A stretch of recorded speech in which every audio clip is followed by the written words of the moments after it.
இப்போ சுவையான நாட்டு மீன் குழம்பு எப்படி வைக்கலான்னு பார்க்கலாம்.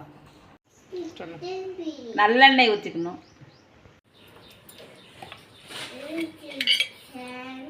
அப்புறம் கடுகு போட்டுக்கணும், ஒரு ஸ்பூன் கடுகு.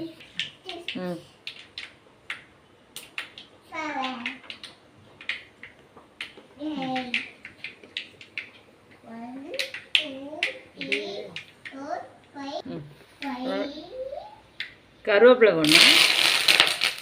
அப்புறம் ஒரு பச்சை மிளகாய், இது வெங்காயம், சின்ன வெங்காயம், பூண்டு கொஞ்சம். வெங்காயம் நல்லா வதங்கணும். இது வதங்கட்டும். அதுக்குள்ளே நம்ம இந்த சின்ன வெங்காயமும் தக்காளியும் 1-2 அரைச்சிக்கணும். வெங்காயம் இந்த அளவுக்கு வதங்கணும். அடுத்து நம்ம அரைச்சி வச்சுருக்க தக்காளி வெங்காயத்தையும் சேர்த்துக்கலாம்.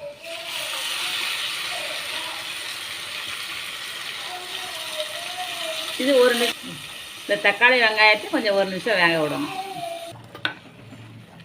1 நிமிஷம் நல்லா வதங்கிட்டு தக்காளி வெங்காயம் போட்டு அடுத்து மிளகாய் தூள் போட்டுக்கலாம்.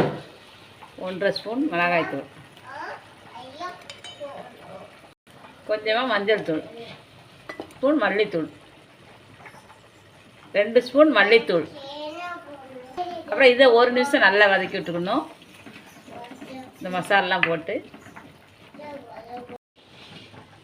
அப்புறம் இந்த மசாலெலாம் போட்டு 1 நிமிஷம் நல்லா வேக விட்டாச்சு. நல்லா மசால் வாடகை போயிடுச்சு. இப்போ புளி ஊற்றிக்கலாம்.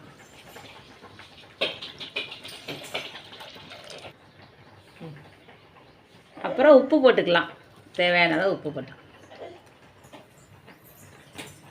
இந்த குழம்பு 10 நிமிஷம் நல்லா கொதிக்கணும். குழம்பு நல்லா கொதிச்சிருச்சு.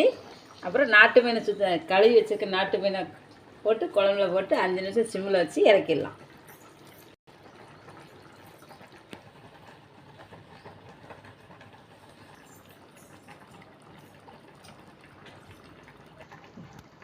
இப்போ மீன் போட்டு 5 நிமிஷம் ஆயாச்சு. ஆனால் இந்த இது எண்ணெயெல்லாம் பிரிஞ்சு மேலே வந்துடுச்சு. இப்போ மல்லி இலையை போட்டு குழம்பு ஆஃப் பண்ணிடலாம். நாட்டு மீன் குழம்பு ரெடி.